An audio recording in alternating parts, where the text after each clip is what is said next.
Hi everyone, my name is Tanishk and I'm the founder of Fresh Lime Studios. And today we have with us Ananya. And let's get straight into it. Let's talk about all things Killzen. So just give us a brief intro on what about Killzen is, what you guys do, and what is happening. Thank you, Tanishk. Thank you, Tanishk, for having me. Thank you.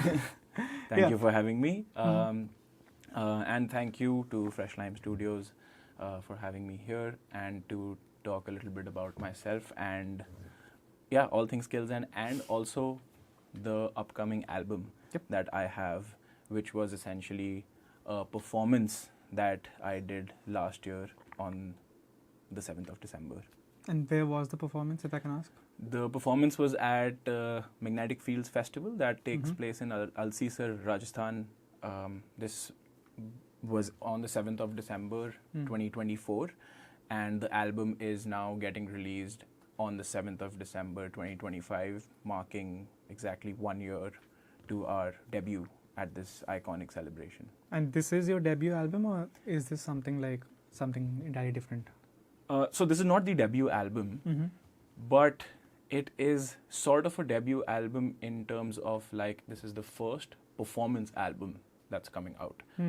Does that make sense? Because we had a debut album last year, in fact, on the 30th of November, 1 week prior to because we weren't booked until we had all our album plans and we got this invitation to come and perform. So yeah, it was a major chaotic time in our careers, but also like super busy and super fun. So yeah, to answer your question, no, this is not the debut album. The debut album was last year on 30th of November, but this is the first performance album that is like structured as a mixed CD. So it's essentially one set divided into Separate tracks, 12 but all separate tracks. But yeah, you can just sit and listen to it in one go as a set. But is that the story itself? Like, is the fest or the thing that happened in Rajasthan, that's the only story, or does it go way deeper or way beyond in terms of what gave you the inspiration to do this kind of a album track? Oh, dude, how much time do you have? As much as you want, but I mean, like I'm so glad someone's like asking me this question because we've been trying to get this story out for a while, and I feel like it hasn't got that highlight that it deserves. So, shout out. Let's go. So, I think before I get into the Magnetic story, I think I should get into the Killzen story, and I'll just also sets up a little precedent for everyone. Yeah, I'll also tell a little bit about myself. The way I got Hi, I'm Ananya. Hello. Okay, I am an electronic music producer, performer, educator, and recently turned composer. I did my first Netflix gig in 2024 Very cool. for Foley, sound design, and composition. Nice. But yeah, I've been an educator since 2020, and I have been a producer for 11 years now. So actually, performing was never in my plan, to be very honest. My entire plan when I went to study music was always to be the behind the desk person. Just doing technical stuff because that used to fascinate me a lot. Yeah. And it still does. But when I was at music school, they had introduced a course module that was called EMP, Electronic Music Performance. And I inquired a little bit about that. I could not pursue that because my visa was getting over and I had to come back. But I was like, okay, this is what I'm made for. Yeah. So I invested all my time, energy, and I even purchased gear that would help me produce, do the technical bits, but also, perform better live. Because I mean, that's another feeling, right? To behind the desk is one thing, but like being outside, like in front of people and putting yourself out is another thing. Exactly. So yeah, Killzen. Killzen is an electronic music duo. We're based in New Delhi. We have been fortunate enough to perform at multiple major festivals like TGTL, like Magnetic Fields, performances of alternate settings like India Art Fair, So Far Sounds. But the story is actually how I just mentioned music school. The story goes way back to 2016 when Abhishek and I both were pursuing electronic music production, our bachelor's in electronic music production back in 2016 at Point Blank Music School that is based in England. So that is where we first met, came back, joined forces. 2017 we started writing a lot, we started composing a lot, and 2019, late 2019 we launched the project. So we've actively been only in the industry for 5 to 6 years, but the back-end work started much before that. When you say writing, you mentioned that this album entirely has, say, no vocals or any vocal composition as such. Yeah. So how does that factor in? Like, is that a conscious call you took for this specific album, or was that always the plan that your hand or your skills on production is the way that you want to convey your message, not any words of that sort? I mean, that's not entirely true, because we do have tracks which has vocals in them, which has lyrics in them, but most of what our productions are is our emotional outlet. So it's almost like writing through production. Yeah.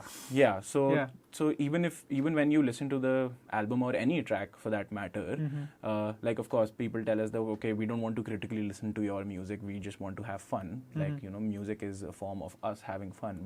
But if you by chance end up critically listening to it, you will feel a lot of emotions being evoked at the same time. So back at the story. Yeah. Yep. Back at the Killzen story.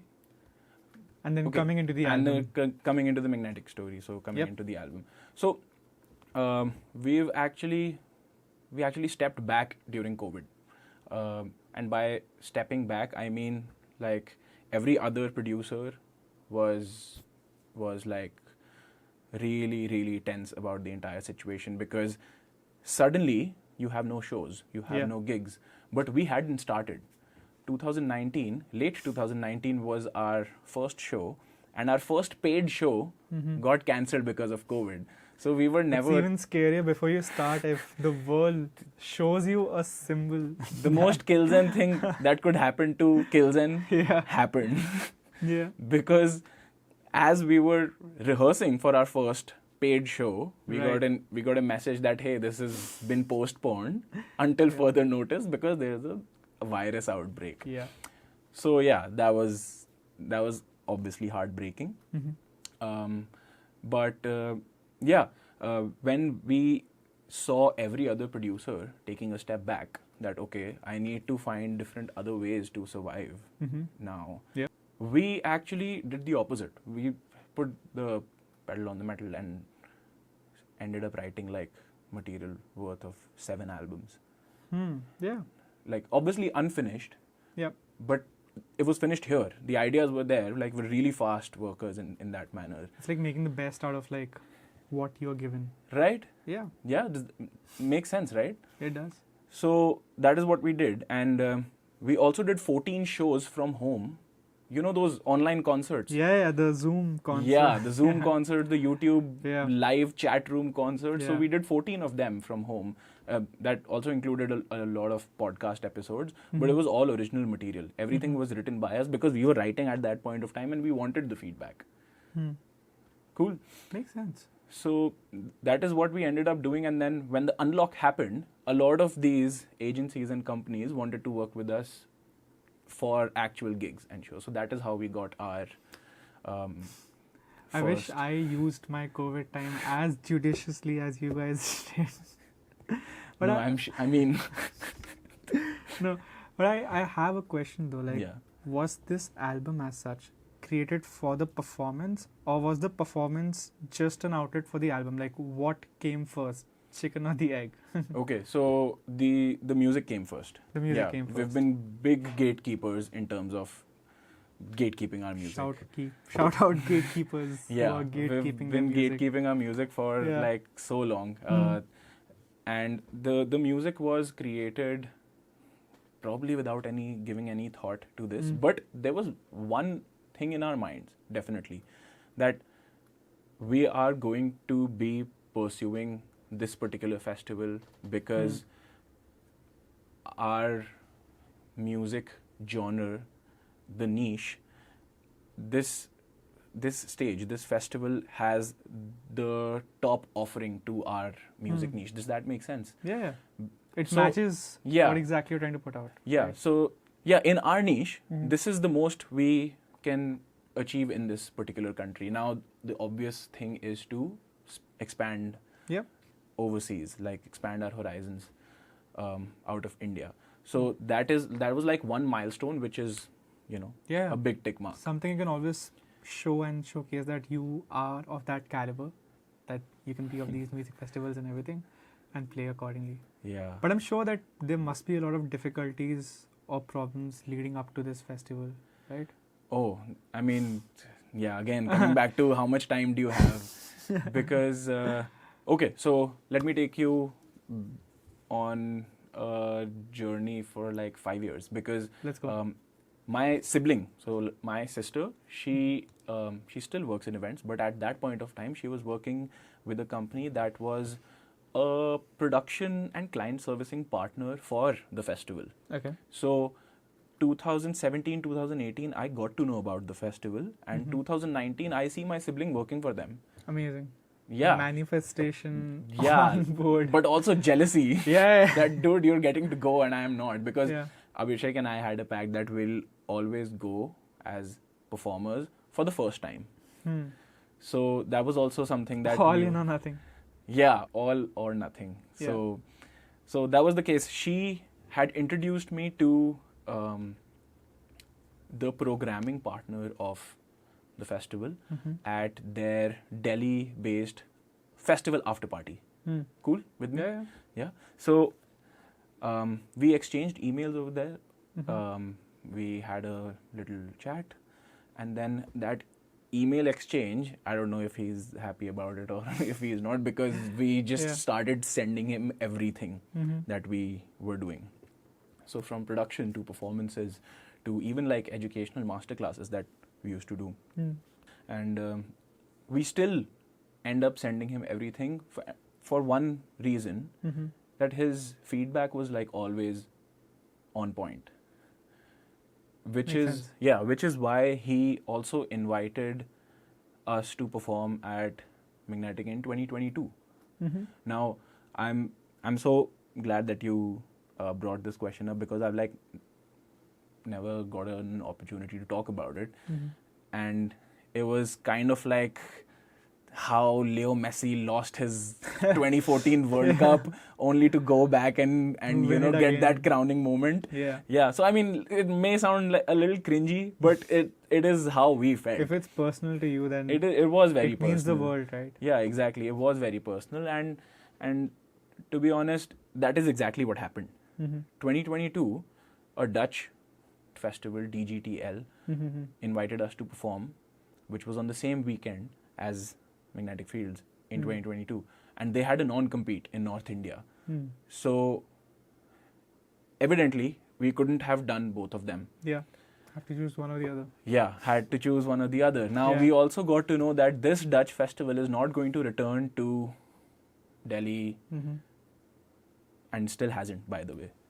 They said that they're not going to return in, like probably in the next 4 years or 5 years, we don't know. So we took an executive decision to actually go with the Dutch festival, and that had its pros and cons Yeah. at that point of time, but mostly it left that hollow. Gaping hole. That, Yeah. Yeah. Man, it was so close, and yet we're so far away. So that was 2022. So up until the unlock, where we started working with all of these different companies and agencies, we were actively performing till 2022. Right. I mean, actively performing till now, but then I see a shift in our headspace and working scenario, which was essentially diving into music tech. So much like doctors, engineers, like us as artists and musicians, we have to keep up to the new tech that's always coming around, right? Yeah. So I saw myself diving deep into modular synthesis. Shout out to Shatrunjay, who's been a great mentor, Yeah. who was also at the festival playing a modular set. So that was also great to, see him for the first time with his machines. Yeah. And I also dived into Dolby Atmos. Yeah. Shout out Dolby Atmos. Yeah. So I was like, okay, there's this new form of synthesis technique, and there is this new form of mixing. So why not? And I just this music tech was not essentially available in At that point in 2016 back then when I was learning. I would say available, but not known enough or educated enough, or like at least people didn't. They just knew like, okay, kuch immersive sound. Kaisa you go for a 5D, 4D movie. In Yeah. I mean, it was only for music, for movie theaters. Films. Yeah, for films. Yeah. So you would only see Dolby Vision, you would only see Dolby Atmos at these places. So if anybody would hear this, they would automatically, just think about movies and films. But few years in, like from home theaters to headphones to cars to whatever now. Exactly. So, but yes. So yeah, coming back to it, music tech. So I essentially dived into music tech in 2023, and I prepared an ambisonic performance to the festival, but it was just too late by then. By the time I had prepared, because I mean, you would also assume how much time and effort it would take to actually build an ambisonic performance and to even make the pitch. But yeah, again, a heartbreaking year, 2023, where we did not get the opportunity. And then come 2024, where again we got an invitation to finally take our live set to Magnetic Fields Festival. The programming, dude, I'm telling you, it couldn't have been any better. Saturday evening, right at that 5:30 to 6:30 point where the sun slowly starts to dip, so we do get the daylight. It's the pink sunset situation. It was. I mean, it was everything that we had imagined and more. Yep. So that's why it's also your cover art now. Yeah.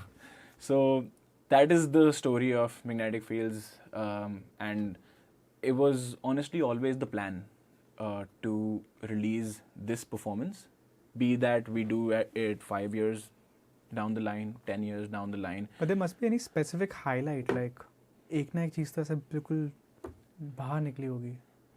Aside from the whole grandeur of it. Yeah, aside from the entire performance, the entire experience, the highlight was, like the small things when you've just finished your set and people are coming to take pictures with you, when you are carrying all of your gear, walking downstairs from the palace rooftop, and you see a stacked queue for 4 stories down, and people are talking about, oh fuck, we missed their set.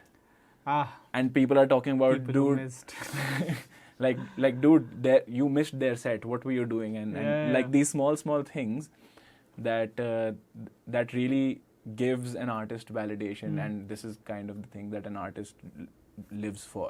These small moments of validation, and these moments also inspire you as an artist. So, but when did you exactly think about, like, okay, I'm gonna take this performance and release it as an entire album itself? Like, there's one thing to perform at such a big level and everything, but to release it now as an album is another thing. So when and how did you get to this decision of sorts? Yeah, so that was always the idea, essentially. We had spoken about this, that okay, first pact is we're only going to go as artists for the first time. Like now it's even happening in Feb and we're going again, but now we're just going to enjoy. Right. Yeah, but the first pact was like we're only going to go as artists for the first time. And the second pact was that it was always the plan, man. Whenever we do that, be that 3 years down the line, 5 years down the line, 7 years down the career line, it was always the plan that whatever performance we do, exactly 1 year later, It's gonna be out like we're that. going to release that as an entire performance album. Do you approach this song making process also with that creative aspect? That this is not just like one track each. This is like this entire thing or this entire performance is gonna come all together. No, man, I wish. Like Okay. a lot of people have, even my partner, she's also like um, really forcing me to have a vision before I start creating something. But there's one very cool thing that Abhishek has put in my head. Whenever you start making something, don't ever think that you're going to make this. Because you're already restricting your creative headspace. Does that make sense? Into that tunnel vision where you're like, okay, I want to make house music today, or I want to make dance music today. So I'm going to, take my tempo up a notch in my project and then start. As opposed to just feeling it out, whatever you want to do, and then let you take over the project instead of the project taking you over. Does that make sense? But does that also work into your track titles? Because I saw it. So is there something behind it that you already thought of these? No, they just came after the music, or what happened with that? I'm so happy you asked that question, because this, like, a lot of my students, they ask me this question, that why are your track titles sentences?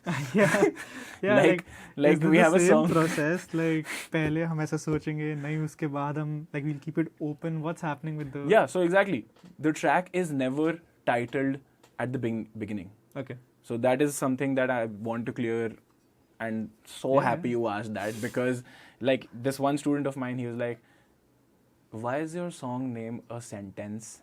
Because it was called Deliberately in Love with Hints of an Inconsequential, Inconsistent Indifference. Wow. That was the track title. And Shout out point blank. English तो बहुत ही सुधारी है. no, there was no English course, man. There was just music. I know. Yeah. But that's a heavy title. So yeah, if you read, I can't imagine you starting out with, I'm gonna make a track with this title. So I'm sure Yeah, this has come exactly. the other way around. Exactly.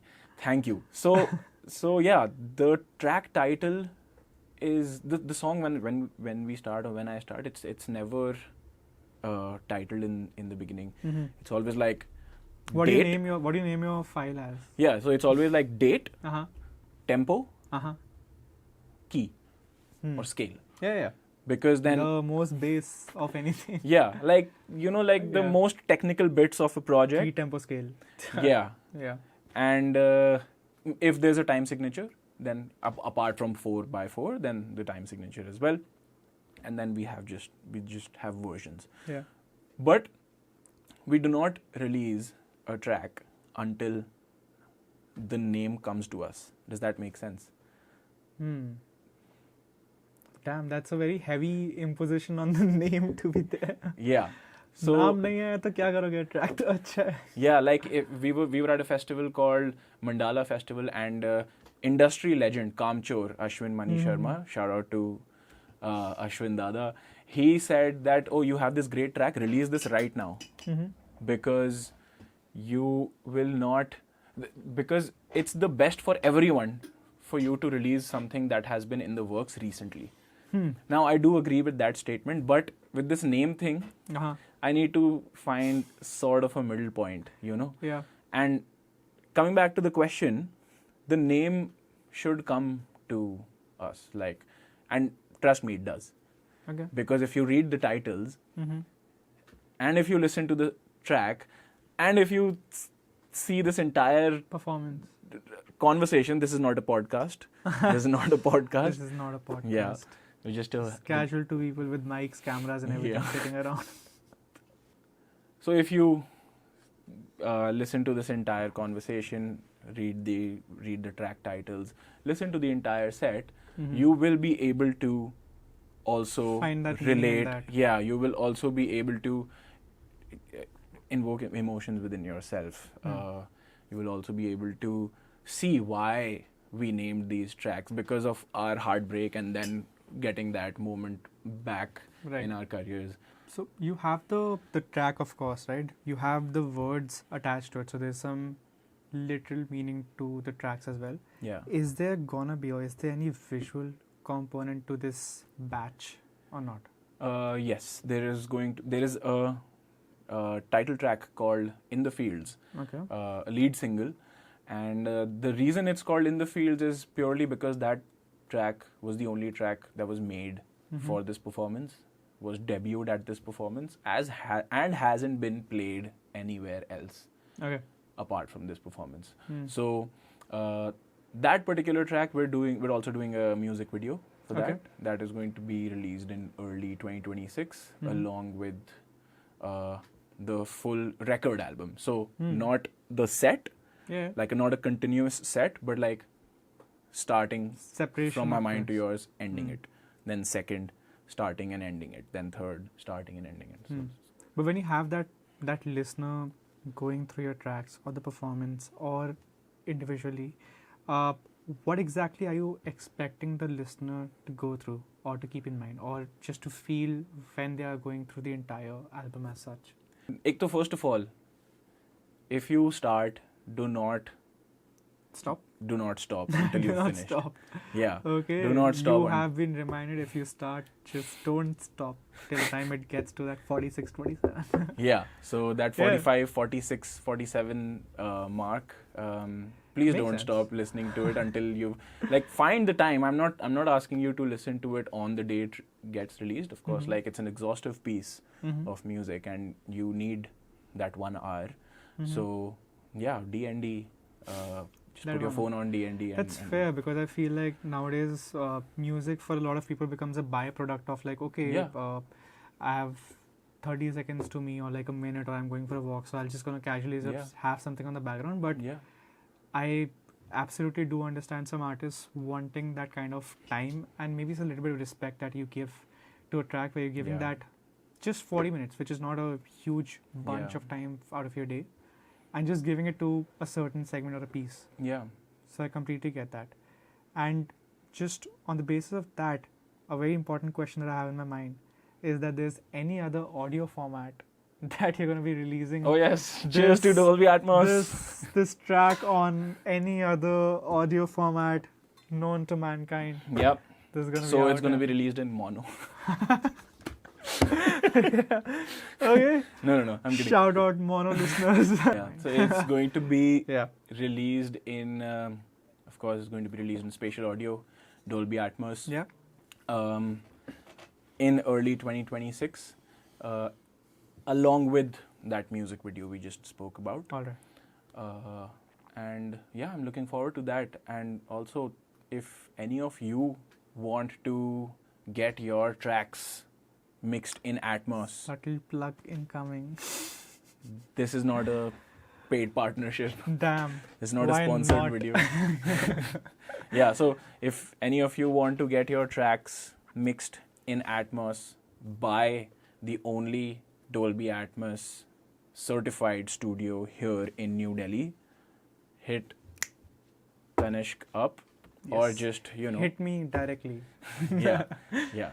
No, but what's next? So, ye to, like, I get the entire magnitude, but what's happening with Killzen right now? What are you guys planning? What's going to happen soon? Now, as I mentioned earlier, want to Mhm. expand my wings overseas, Uh-huh. and also be like a multidisciplinary Yeah. artist, because I do see myself doing everything, which also gives a lot of blowback in my mindset that okay, you can't be a jack of all, master of none kind of guy. But there's just so much inspiration all around me. Yeah. And like even the festival, I came back and I wrote so much, I composed so much music because I was just blown away by the quality that I saw over there. And yeah, in terms of multidisciplinary artist, I want to do ambient performances. I want to do orchestral performances. I do want to keep this skill and zen iteration going on, which is our upbeat dance performance and our down-tempo electronica performance. But then also dive deeper into AV shows, which was also debuted back in 2022. Right. But I still haven't debuted my ambisonic performance, which is the spatial performance, and I do really want to debut that in India or abroad, Otherwise. wherever. Yeah, because the I've heard opportunity like arises. a few floating sources of like at least I think Germany is very forward in this. Yeah, 4D so sound. a lot of these performances are now turning around. And even in India, I've heard a lot of artists hitting up for that requirement that instead of just the track being an immersive thingy, the performances also should come out in that sense, in the way that you imagine it to be. Yeah, So I completely get that. 100% agree. Okay, before I let you off, I do want to know what exactly is that deeper context in that creative view, because that's what specifically I personally invest a lot when I'm Mm. talking to an artist. Yeah. And I would love to learn and know what your creative process is while building this kind of an IP. Right, and like I completely agree with you, and a lot of producers much like us, and a lot of my students have also been asking that I want to see your magnetic field set, Yeah. and I want to see how it's built, Yeah. and so all of those things, and I've been like that. There will be a time, trust me. Just bear with me. Right. So, and the time's here. Okay. On the 6th of December, which is one day before the album release, I'm doing an album listening session, All right. as well as the track breakdown of the lead single, which is In the Fields. And I'm also showcasing my building of the set for this particular performance, and also some subsidiary miscellaneous things like mixing in Atmos, Right. and how to build a performance for ambisonics. And this I am doing on the 6th of December at the Grey Room, which is a studio in Gurgaon. Quite cool, man. Yeah. But just for my own curiosity, Ableton Live all the way. Ableton Live all the way. I mean, Ableton- call me a Mr. nerd. Certified Ableton expert going. No, I'm not Ableton all the certified. way. I would want to be certified, but I'm more Soon on. to be certified. No, not soon. I mean, Ableton's not coming to India anytime Ah. soon for the certification program, and I would want to be certified, obviously, but I'm more of a.